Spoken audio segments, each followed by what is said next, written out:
Hello mga ka-antrip, good evening po sa ating lahat. Welcome back again to our channel. Kumusta po kayo? So ngayon po ay i-unbox natin, ipagko-compare natin ang cylinder block ng Wave Dash at saka ng XRM110 para masagot ang katanungan ng isa nating ka-antrip kung pwede daw ba or magkapareho dahil gusto niyang malaman kung pwede niya maikabit yung 110 sa Dash or yung Dash sa 110. Let's go! Okay, so mga ka-antrip, nandito ang ating dalawang box na ipagko-compare natin. Itong ating XRM110, Wave 110 at itong ating Wave Dash. So, medyo malikabok kaya hindi pwede dito sa mga shop or sa mga magtatayo ng shop or magtatrabaho sa shop ang mga maaarte at may allergy sa alikabok. So, unahin natin i-unbox itong ating pang XRM110.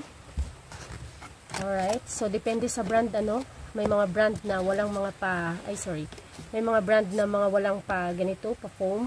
Meron ding mga brand na may pa foam to protect the wall ng cylinder block.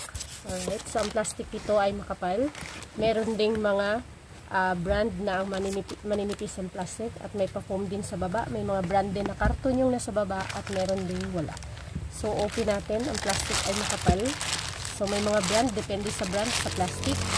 At depende doon sa packaging na supplier ng brand owner kung ano yung kanilang diskarte sa kanilang packaging na mas safe ang inyong mga cylinder block, lalong-lalo na doon sa order online na medyo malayo pa ang babiyahiin. So dapat talaga ay secure, lalong-lalo na itong wall ng block.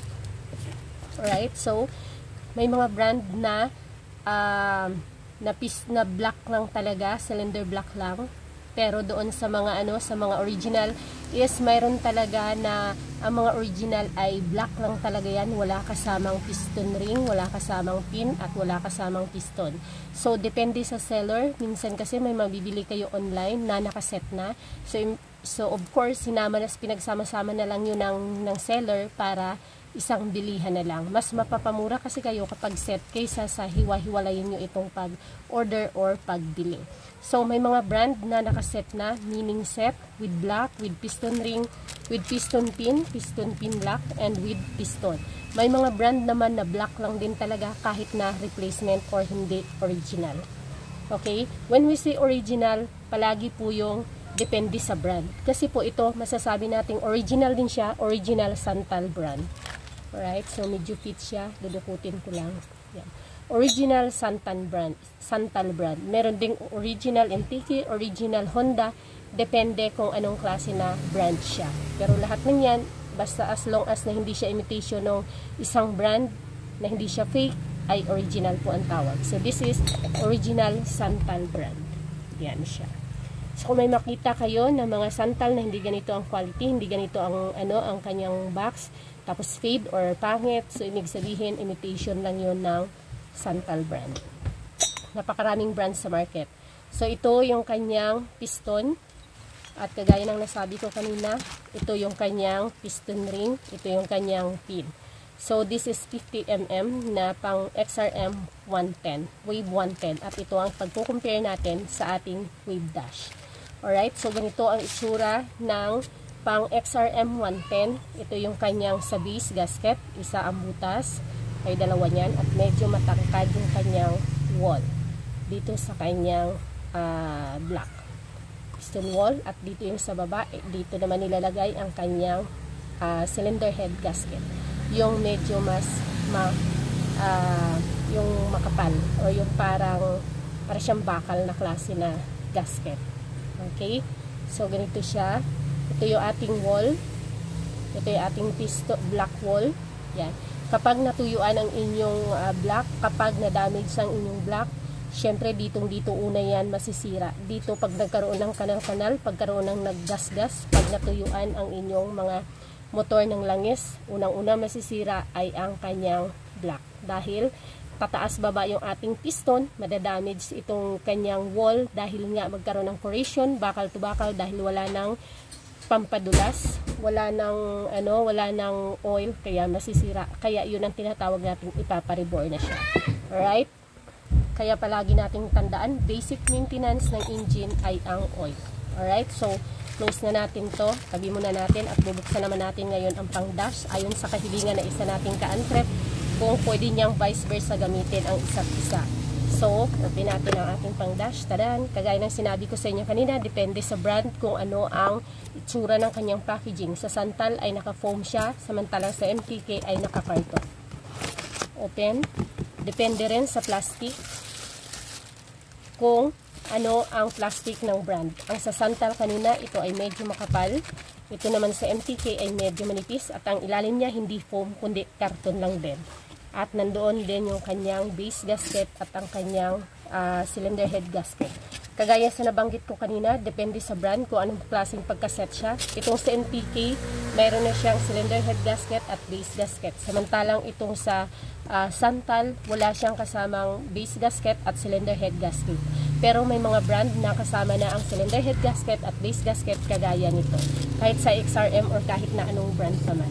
Alright, so ipag-compare na natin ayon sa kahilingan na isa nating ka-antret. Open, manipis ang plastic. At ganito po ang sa dash. Kitang-kita na kaagad ang pagkakaiba sa itsura pa lang ng kanyang cylinder head block.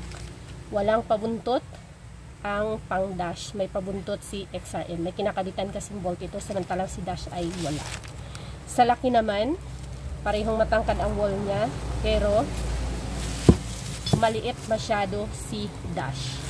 Alright, so hindi ko alam kung bakit yun ang naisipang itanong ni ka-antret natin kung pwede ang XRM sa dash. Siguro ini-expect niya kasi nga pag hindi dash ay pwede po sa Wave 110 at saka XRM 110. Pero ang sa dash ay magkaiba po. Kitang-kita kagad sa itsura pa lang na hindi mo magagamit ang iyong dash sa XRM 110 or ang iyong XRM 110 papunta sa iyong dash. Alright, pagdating sa piston, masyadong maliit ang pang dash. Masyadong maluwag siya kapag nilagay siya sa ating pang XRM 110. Alright, ito ang piston ng dash, maluwag. Samantalang ito naman ay masikip kapag ilalagay natin siya sa pang dash, yung sa pang XRM. Alright, so minsan wala naman problema kung ito talaga ay dito, is okay lang yun siya. Pero since sobrang luwag niya talaga, is hindi siya pwede. So, same application, lahat ay talagang hindi na pwede kasi hindi natin magagamit ang piston at hindi ito magkakasya doon sa pang XRM 110 or Wave 110 ang kanyang pang dash. So, hindi ko talaga alam kung anong pinanggagalingan ng tanong ni Sir. At ito may kasama ng MTK, may kasamang base gasket at cylinder head gasket. Ito ang kanyang base gasket, yung parang papel. Ito naman ang cylinder head gasket, yung parang bakal.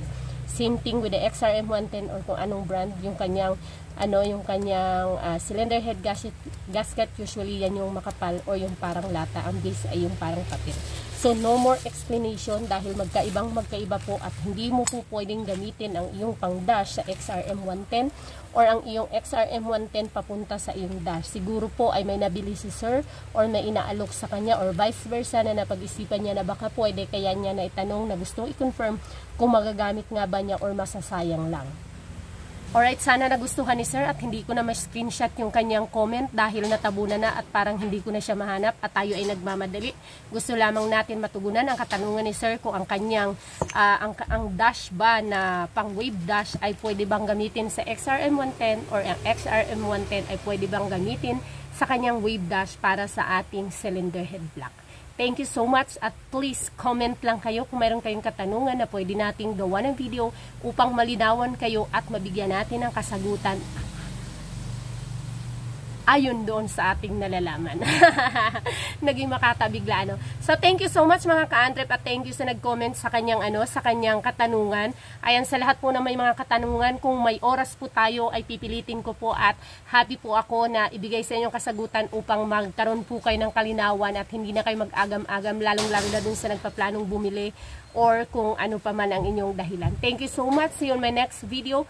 Please comment kung ano pang inyong katanungan na gusto niyo mabigyan ng kalinawan at information na first hand niyo makikita dito sa ating channel. Please don't forget to hit the like and subscribe sa mga hindi pa nakapag-subscribe. Bye-bye!